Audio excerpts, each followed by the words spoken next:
Lou here. As you can tell from some of my most popular videos, I never shut up about Black Butler. If you're new here, hi, I never shut up about Black Butler and JoJo's. As I reviewed the original first 2 seasons of the anime, I thought it was high time somebody reviewed the reboot series. So roll the intro and let's get started.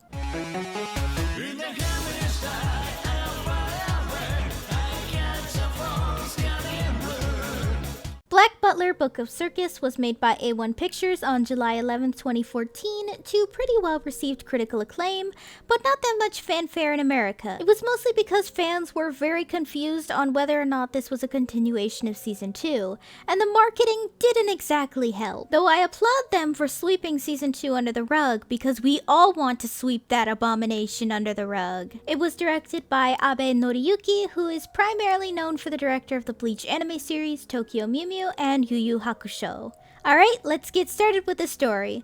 Though be warned that I will be spoiling the entire anime during this part, so if you don't want to be spoiled, please skip here for the next part of the review.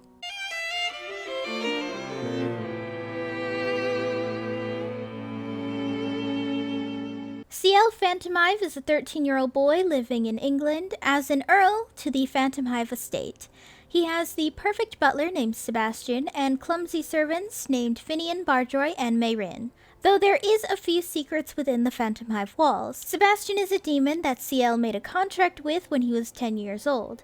His parents were brutally murdered on his 10th birthday, and on that very night he was kidnapped and sold to a demon-worshipping cult that assaulted and abused him for an entire month, until someone was sacrificed to summon Sebastian. The Phantom Hive family is also secretly the Queen's guard dog. Basically, the guard dog is supposed to investigate cases too nasty for Scotland Yard to handle. This includes Jack the Ripper, drug lords, and British noblemen being murdered for very touchy race-related reasons I'm not going further into. After an introduction episode basically introducing us to the series in almost the exact same combination of episode 1 and 2 from the original anime, I do have to warn some arcs were skipped here. The Jack the Ripper arc and Curry arc were both skipped. I get it, the original anime covered that arc pretty well and perfectly when it came to the Jack the Ripper arc, though it's going to be confusing for anyone who saw the anime version of the Curry arc since, the manga version is kind of anticlimactic. Lau just kills Mina and her husband, by the way, for those curious on what happens, instead of magically bad curry or something. Unlike some anime, I'm not too mad solely because they were adapted very well in a previous version, so like, I get it. Money and stuff. Back to the story. Queen Victoria asks Ciel to investigate a circus that's currently suspected of kidnapping children in a Pied Piper-esque style, giving me flashbacks to Sailor Moon Super S, the movie. Ciel agrees, where he and Sebastian begin to investigate the circus by joining it. We see that right away everyone in the circus is filled with people with disabilities. Obviously that's not too shocking. Many circuses in the Victorian era were usually filled with people who were disowned for some kind of physical or mental illness. Hell, circuses up until the 1960s were like that. Though we do find out that the circus is indeed kidnapping children. As magical and horrifying as this scene of them kidnapping a child is, I have to admit that it does take away the suspense. Yes, it shows how they would whisk away children in the night, but part of the suspense of the arc was wondering if the circus was just a red herring the whole time. Back to the story. They're not alone. In this investigation, William T. Spears from the Jack the Ripper arc is also joining the circus. Apparently there's a strange irregularity involving this circus and he needs to find out what it is. We actually won't find out until like 15 or so volumes later in the manga, so I guess rest in peace, anime viewers. Though I should add that we have a leitmotif here in this anime. The nursery rhyme song of Tom Tom the Piper's Son is used in the anime, though it's not the version we all grow up with about stealing a pig and blowing off top knots. This version is much slower than the one that we were listening to as kids, and speaks about how Tom the Piper's Son could only play one song about over the hills and far away, which, trust me, will come back to punch us all in the gut later. During a particularly dangerous investigation while the cast was performing, Ciel actually discovers this circus consists of the adopted children to a philanthropic baron that he only recognizes from a party a few years ago, but this baron has information on him that he's given to his children. With his stress levels getting too high, and he's a 13-year-old child in England's harsh Victorian weather wearing almost nothing prepared for winter, he suffers an asthma attack which leaves him bedridden, and so Sebastian has to be the one to solve the rest of the case. After one member gets pretty much friend-zoned by the circus ringleader, Joker, and no, not that one, she's left emotionally vulnerable. As Sebastian is a demon, he eases her into getting spicy time with him. What I really like about this whole anime though is showing more scenes of the circus members, showing not only their childhood more but their relationship to one another. Major points for adding more scenes to flesh out the core circus members, for sure. Well, after this lucky bitch smashes Sebastian until sunrise, they head home where we find out that Baron Kelvin funded for the prosthetics of all the limbless adults in the circus and gave Jumbo a home. Snake is the only one outside of this as he's a pretty recent member, but he will be important later. They decide to head to the Baron's home, though before that, Ciel does stay the night at the townhouse where we meet Soma and Agni for the first time in the anime. To be honest, I feel really bad for Soma and Agni's rushed treatment in the anime here, considering how important they'll become later. Again, I get it, the Curry arc was also a little controversial anyway. It just seems awkward to have them thrown in here with only a brief TLDR from Sebastian. That's all weird, like I said. They become very important characters later, so to have them rushed in like this feels a little weird. Well, we arrive at Baron Kelvin's house where we find out he is obsessed with Ciel and has kidnapped children to perform circus acts for him, only to see them die horribly after their failed attempts. We also get very obvious signs these children were lobotomized as well, so they're basically walking husks at this point. The reason Joker and the other inner circus members were okay with this was because he saved their lives and they were dying on the streets of hunger. He took them in and paid someone to give them extremely high prosthetics. Considering how Victorian era looked at prosthetics and how they function, they're pretty much more equivalent to the modern day ones. When Baron Kelvin leads Ciel to the basement of his mansion, we see he actually recreated the room the cult had as he wants to be, quote, part of that day. Ciel is just horrified and is basically going into a PTSD-fueled mental breakdown at this point. We're shown a flashback that Baron Kelvin met Ciel and his father Vincent a few years ago. For those who only ever watched season 1 and 2 of Black Butler and have never read the manga, I am about to spoil a major event in the manga, so if you don't want to be spoiled, please skip here in the video where I go back to what I was talking about. Let me just say, I love how the anime constructed the twin Ciel scene. One twin was hidden behind cleverly placed speech bubbles in the manga, but here, it's really well done and I love it. Okay, back to what I was talking about. Baron Kelvin basically, I think fell in love with Vincent? Look, I have no fucking clue what his deal was, but he gave off major pedo vibes when he started thinking about Ciel growing up to be an evil but elegant noble just like Vincent. He wanted to be so beautiful to be close to the Phantomives that he got experimental plastic surgery to look beautiful for Ciel. Ew.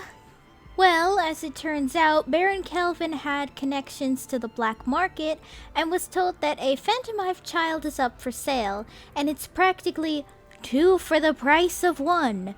But Baron Kelvin was immediately outbid by the cult that would be the cause for Sebastian to be here in the first place.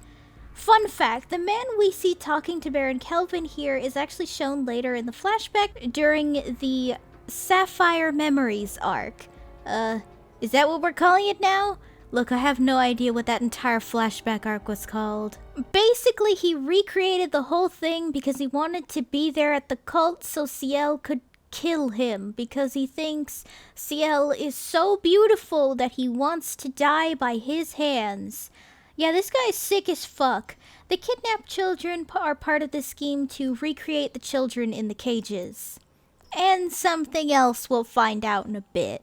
Rightfully so, Ciel kills him where Joker, and no, not that one, tries to protect him, but he is also killed by having his entire arm cut off. Though as the Baron is dying, Joker warns them that the other circus members know that he's Ciel Phantomhive and are coming to the mansion to kill everyone. Only they don't know that Ciel hired a ex-assassin, an ex-soldier, and a government experiment, and the longest-serving Phantomhive butler to protect the house, and they pretty much kill them all immediately without Elizabeth ever knowing.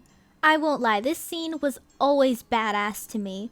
Considering the circus performers trying to kill these highly trained protectors is just really cool.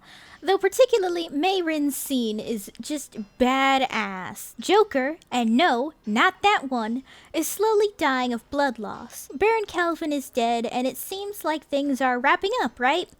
Except there's one thing. A doctor we knew a little bit about throughout this entire arc comes in. The man is normally in a wheelchair, but apparently it was all a strange facade.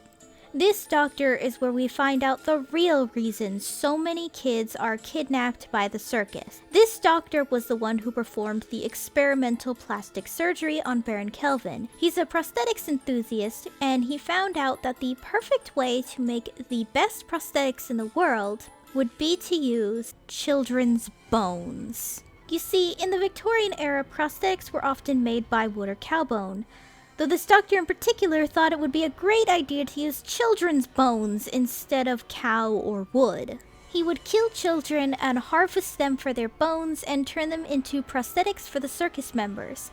All the while, they had no idea this was happening. Because this is the altar at which someone died to sacrifice to get Sebastian here in this world, the doctor kills a child to demonstrate. Ciel goes into a pure mental breakdown, which triggers his asthma. He orders Sebastian to kill literally everything in this manor, and it burns down to the ground.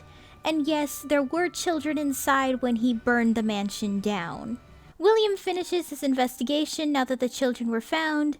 The final member of the circus is killed, and it seems like everything is wrapping up for this arc. Except there's one final twist. The whole reason Joker was still working for the Baron was because he told him that he would help get their surrogate brothers and sisters out of the workhouse. He wanted to give a better future to all the kids they knew growing up working in that workhouse. Ciel decides he's going to that workhouse to see if he can free the children there and maybe build some kind of orphanage for them. On the way there, Sebastian calls out Ciel for basically killing a bunch of children when it wasn't his call to make, which is still a controversial topic among Black Butler fans. Ciel's response is kind of obvious. Those children were basically dead anyway because of the state they were in, which is not wrong, honestly. As they approach the workhouse, the two of them discover that the workhouse had been destroyed a long time ago, and the children inside were literally killed to make prosthetics by that insane fucking doctor. Hence why they were kidnapping children. They ran out of the supply they already had. Ciel begins to laugh hysterically as we're all shocked. Basically, everything Joker did was for nothing because the siblings he was doing all this shitty stuff for had died a long time ago, and he never even bothered to go to the workhouse to check if it was still up and running. This only amuses Sebastian that his master basically finds all this funny because I'm sure it's the equivalent of watching someone sprinkling toppings on a pizza. Since, you know, Sebastian basically views Ciel as a walking chicken leg, and every major action he does is only a topping on that. With that, the arc finally ends. While the circus arc was never my favorite, mostly because there's other arcs I prefer way more, I have to admit that this arc was done perfectly for the anime. Not only did it do an excellent job at adapting certain parts of the manga that had to be hidden through speech bubbles and whatnot, it also added extra scenes to get a better feel for the characters. Overall, the story is awesome as always, but this was a perfect adaptation of the story.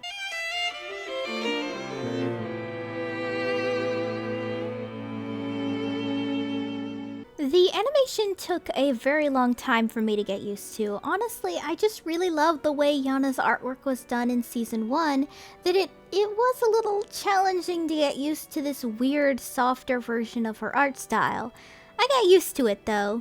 The color palette is really soft and colorful, likely so things would blend in more to the realistic backgrounds.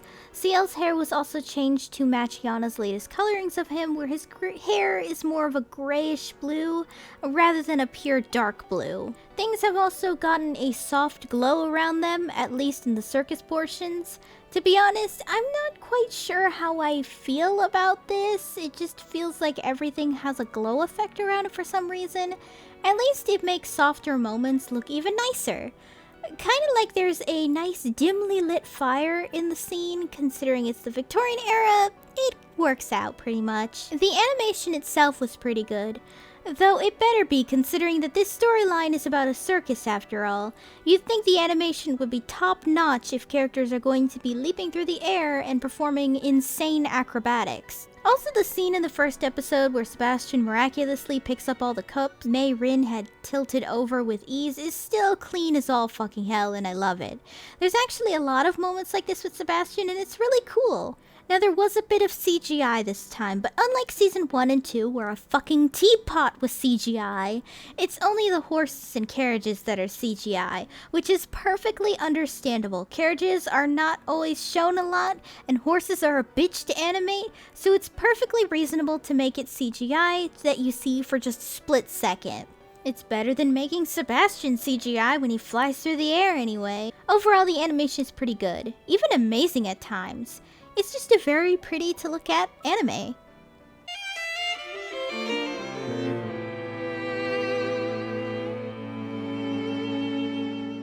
I've adored Ciel for years. Ciel's character is pretty much portrayed perfectly in this arc, obviously as it's actually following the source material this time around.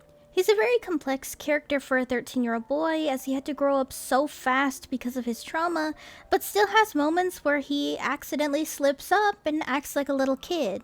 I love how sadistic Sebastian is behind the scenes of this arc. A lot of people may hate or dislike it, but I actually love seeing Sebastian's sadistic side during darker moments of a arc, because it's what makes Sebastian such an intriguing character to see. What can I say? I love characters who act nice but are secretly an asshole on the inside. Now, Joker has never been my favorite, but I do like his character. I feel like he's willing to give up literally his soul for his family while painting a big smile on his face. It really hypes up him as a very tragic character. Doll or Freckles, honestly my favorite character in this arc. I love the duality of Doll's character. Not to mention that characters with Freckles is my weakness, because I find Freckles to be just adorable. I love that she can go from this boyish girl who's really one of the guys to this badass acrobat with a beautiful hat thing made of white roses.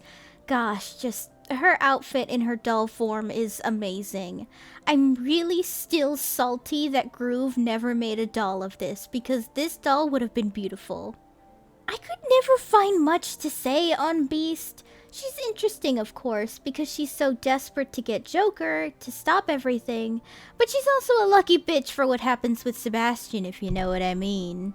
The rest, I don't have too much to say on. I like Dagger, Peter, Jumbo, Soma, Agni, and the servants, but it's not too much to say.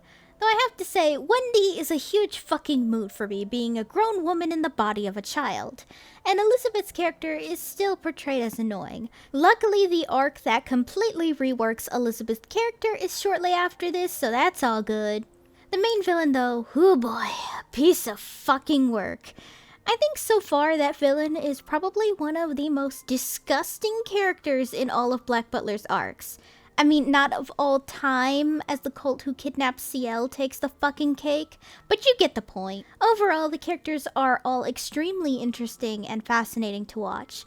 While the circus members are not my complete favorite, the villain of this arc is genuinely horrifying, and it's kind of hard to top him considering how disturbing they were.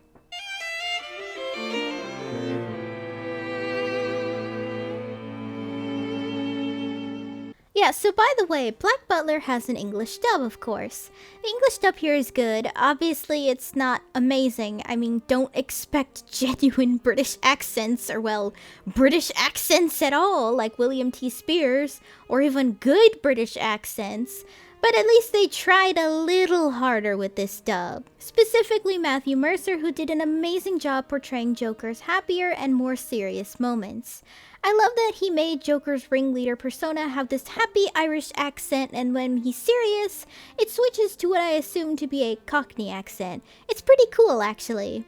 A lot of the circus members try to voice act with Cockney accents, which is usually hand in hand with poor areas of London during the Victorian era and a few decades after.